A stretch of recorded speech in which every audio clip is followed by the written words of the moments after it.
समझदार वे जो अपने घर को टूटने से बचाना जानते हैं, अपने रिश्तों को संभालना जानते हैं, अपनी उलझनों को सुलझाना जानते हैं। जो विवाद खत्म कर दे वो समझदार, और जो विवाद बढ़ा दे वो धूर्त, समस्या वाला है। इसलिए किसी के घर में शकुनी और मंत्रा नहीं चाहिए। जिस घर में ये पहुंच गए वो घर खराब हो गया। और ये ध्यान रख लेना, इनको पहचानना ही बहुत मुश्किल होता है कि कौन मंथरा है और कौन शकुनी है। इतनी मॉड है मंथरा आजकल, पहचान में आएगी नहीं कि ये मंथरा है। बहुत मॉडर्न है, इतने बढ़िया ड्रेस अप होकर आती है, ये समझ ही नहीं आएगा मंथरा घर में आ गई है। कैसे आकर के घर में किसी के आग लगा दे, कैसे कोई शकुनी पहुंच करके रिश्ते खराब कर दे। किसी का बेटा माँ बाप के खिलाफ हो गया, पति पत्नी दोनों में विवाद खड़ा हो गया, दो भाइयों का बिजनेस कोई बीच में आके खड़ा हो गया। दो भाई कर लो दुनिया मुट्ठी में खड़े हुए थे भावना लेकर, उनकी मुट्ठी खोलने के लिए आ गया कोई बीच में तीसरा। अंदाज लगा लीजिए मेरी बात का। और दुनिया की बहुत बड़ी शक्ति हो सकते थे दोनों भाई, और दोनों अलग अलग हो गए। कोई ना कोई बीच में आएगा जरूर। अगर कोई व्यक्ति रिश्तों को महत्व देता है तो ये बात ध्यान रख लेना, वह कभी भी अकड़ को महत्व नहीं देगा। झुक जाना पसंद करेगा, टूट जाना पसंद नहीं करेगा। रिश्ता टूटे इससे अच्छा है झुक जाओ।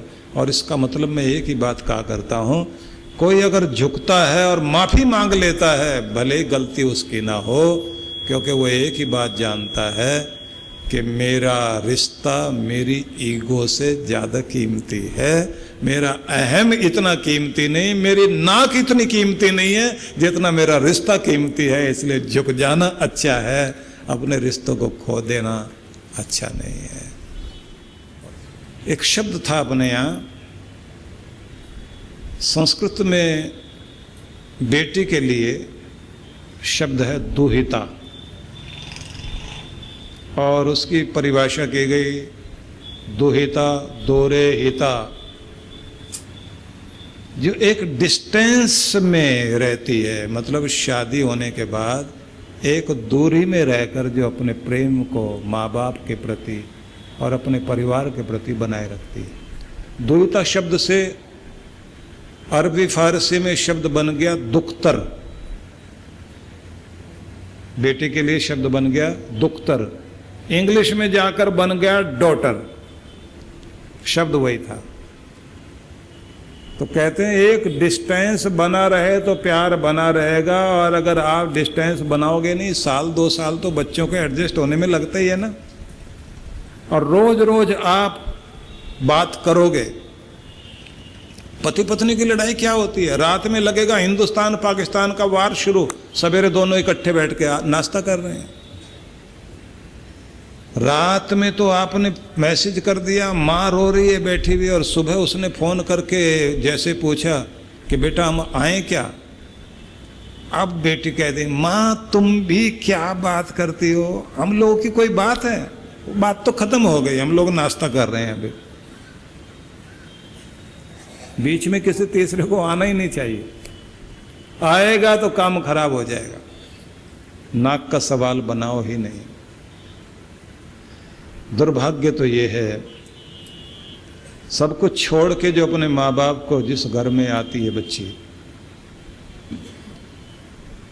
कितनी भी बड़ी हो जाए, उसके बच्चे भी बड़े हो जाए, तो भी घर में पति जब भी गुस्से में आके लड़ेगा, कहेगा निकल मेरे घर से बाहर। मतलब उस बेचारी का वो घर हो ही नहीं पाता। और जिस घर में पली है, बड़ी हुई, वो लोग पहले कहते हैं पराया धन है, पराया धन है, पराया धन है। पता नहीं ये धन है किसका, ना वो अपनाते ना वो कहते। बूढ़ी हो जाएगी बेचारी तब भी यही कहेंगे। लेकिन अगर देखा जाए, घर अगर टिकता है तो गृहिणी से टिकता है। घर की शोभा, घर का सब कुछ उसके ऊपर है। देखने में लगता है वो कुछ नहीं करती है, लेकिन सारा सब कुछ वही संभाले बैठी है। इसलिए मैं सार में बस इतना ही कहना चाहता हूं कि आप अपने जीवन में सबसे पहले इस बात को जरूर ध्यान में रखिए, कुछ भी हो जाए बिछड़ेंगे नहीं, मिल के चलेंगे, एक होके चलेंगे। और अपने प्रेम को जिंदा रखने के लिए सैक्रिफाइस को जरूर अपनाएंगे, क्योंकि प्रेम टिकता ही त्याग पर है और मिटता है स्वार्थ पर। रिश्ते पनपते हैं बर्दाश्त पर। ध्यान रख लेना, जितना बर्दाश्त करना सीख गए आपका रिश्ता टिक जाएगा। बर्दाश्त करना भारी हुआ रिश्ता टूट जाएगा। इसलिए तुम मुझे निभा लो, मैं तुम्हें निभा लूं, तुम मुझे बर्दाश्त कर लो, मैं तुम्हें बर्दाश्त कर लूं। बस जहां ये बात आ गई वहां खुशहाली आती ही आती है। एक समस्या होती है कि हर सास ये कोशिश करती है, अब तक मेरा बेटा मेरे इर्द गिर्द घूमता था, अब वो अपनी पत्नी के इर्द गिर्द घूमता है, तो मेरा बेटा मेरा ही रहना चाहिए। इस चक्कर में आकर सास बहू की लड़ाइयाँ ज़्यादातर चलती हैं। कल की आई हुई लड़की घर में आके कब्जा जमा ले, ऐसा कैसे हो सकता है? तो ऐसे में कई बार मूर्खता के नाते घर में माँ मतलब सास अपने बच्चे की जिंदगी को खराब कर देती है। और कभी कभी ये होता है कि बीच वाले समझा देते हैं, बेटा अभी तो चुप रहे, अभी इनकी चलने दे, आखिर में तो तेरे हाथ में आना है। तो अभी तक वो सता रही थी, बाद में जो है जब सास बूढ़ी हो जाती है फिर गिन गिन के बदले बहू लेती है।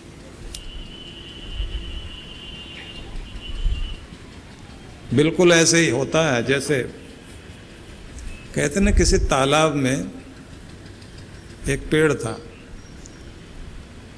उस पेड़ की जड़ों में, क्योंकि बीच में जहाँ पेड़ खड़ा हुआ था वो चारों तरफ अच्छी ऊंची मिट्टी थी, उसके ऊपर खड़ा हुआ था, चारों तरफ पानी भरा हुआ था। अब बहुत सारी चींटियाँ जड़ों में से निकलकर पेड़ के ऊपर चढ़ गई और पत्तों तक फैली हुई थी, और पत्ते टूटकर नीचे गिरे तो पानी में तैरती हुई मछलियाँ आएं और चींटियों को खाएं। एक दिन ऐसा हुआ, पानी सूख गया, मछलियां मर गई। अब चींटियां उतरे पेड़ से नीचे और मछलियों को खाएं। बदल गई ना दुनिया।